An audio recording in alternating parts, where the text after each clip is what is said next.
Magandang araw mga kaibigan.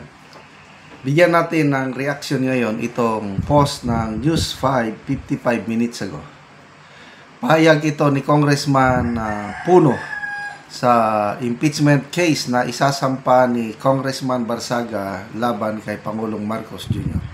Ito, title, I don't think it will get anywhere. Yan ang walang pupuntahan yan. Ito ang komento ni House Deputy Speaker at Antipolo 1st District Representative Ronnie Puno kaugnay ng umano'y pagsusulong ni Cavite 4th District Representative Kiko Barsaga ng impeachment complaint kay President Marcos Jr. Giit ni Puno, wala namang pumipigil kay Barsaga na gawin kung ano ang gusto niya. Ngunit sa kanyang palagay ay wala umanong makukuhang suporta ang kongresista. Kasi kung ako lang, ito na ang pahayag ni Congressman Puno, wala akong makita kung anong pwedeng gamitin na ipa-impeach si President Marcos. Wow, wala daw. Sabi naman ni Congressman Barsaga is betrayal of public trust. Wala talaga. Because I think, honestly, he's doing a good job. Oh, great. He is bringing up the correct issues and he is determined to find the solutions in the issues that he has raised. So, ano ang i-impeach mo doon? Tanong niya. Well, kanya-kanya talagang pananaw, ano?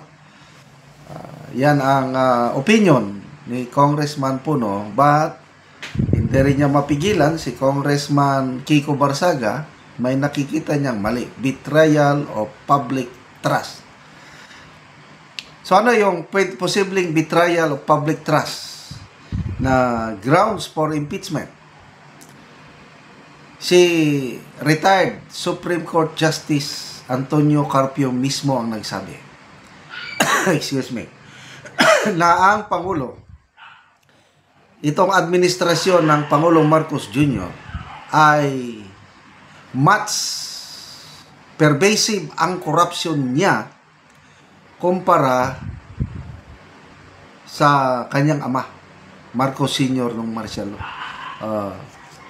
Ang isang basihan sa impeachment, pagkakalam ko, is graft and corruption.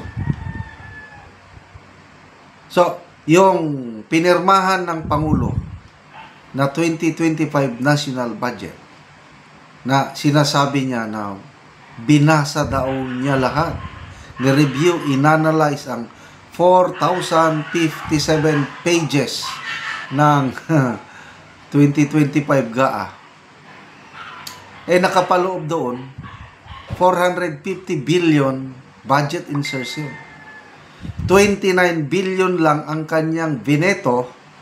So, yung 421 billion, according to Justice Antonio Carpio, liable ang Pangulo doon.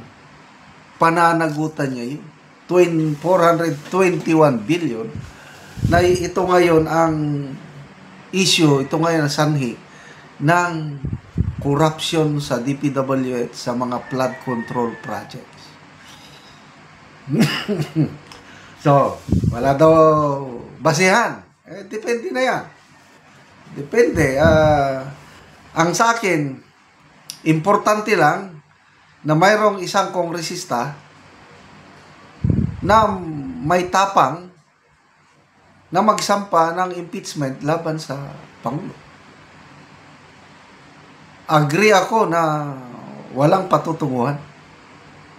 Ganyan din ang sinabi ni Speaker Bujidi, pinatay kagad kill, ito, sa Manila Bulletin na post. House Speaker Faustino Bujidi was quick to kill. Close and close. Kill any chance that an impeachment complaint against President Marcos could have in the foreseeable future. Speaker Day slays Barzaga impeachment trap versus PBBM before it's even filed. Interview ito ng DZMM ata. In-interview nila si Speaker D. Yun na, sinabi na hindi uusad. That's the word.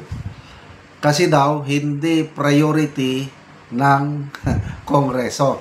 Kaya lang, kung si BP Sara, ang pailan nila ng impeachment, priority. Alam mo na. So, ilang buwan na lang. October, November, December, January. 4 months na lang. Sigurado, sasampahan nila ulit ng impeachment case si BP Sara. At, kasi, ang ombudsman, yun ang plansi nila para ipitin ang ating BP Sara. Mabuti na lang may batas sa ombudsman law na ang ombudsman hindi niya pwedeng kasuhan ang isang impeachable officer. Pwede lang siyang mag-imbestiga kaugnay sa impeachment. So, ang makakatanggal lang sa Vice President is an impeachment court. So, basically, Boying Rimulya, untouchable, hindi niya pwedeng galawin si BP Sara. Kaya wag na kayong matakot itong pronouncement ng ombudsman na bosisihin ang SALN, bosisihin ang confidential funds. Pwede yun. Pag bosisi lang, kailang hindi niya pwedeng kasuhan si BP Sara. Untouchable si BP Sara. Dito lang, ang labanan lang is impeachment. Kaya nga nagsalita na si former Ombudsman Samuel Martires, sabi niya, hintayin nyo na lang na hindi na vice presidente yung tao bago nyo kasuhan. Kasi as of now, wala talagang magawa ang ombudsman sa ating BP Inday Sara. Pailan nila ng impeachment case, go on. Wala ring problema. Bakit po? Dahil pinakamababa ang siyam na senador sa Senado na nakahandang mag-acquit kay BP Sara sa anumang impeachment case na i-file laban sa kanya. So, sino pang makakapigil sa isang President Sara Duterte sa 2028? Nada. Nothing. Okay, salamat mga kaibigan sa inyong pagsubaybay sa ating channel.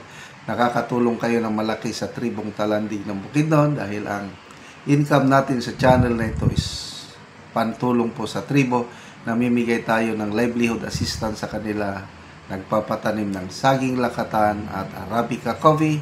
At the same time, namimigay din tayo ng libreng yero para makapagpatayo sila ng mas maayos na tirahan. Panoorin nyo ang video na ito. So, mag-autopsy ang si ang balay. So, itong na yero.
Human na gyud og atop siyang call. So nindot na gid kayo kay nahuman na gyud.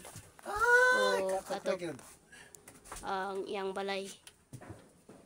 Salamat sa tao nga nag-sponsor nga gitahasan sa atong labaw makagahom ng Ginoo nga dahil ko tuluan ni karong panungkato.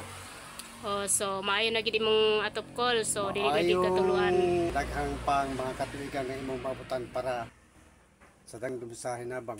Hinaot ko, sir, nga daghang pang imong mahinabangan nga sambang kanako at sa Ginoo. O sige ko, salamat pod.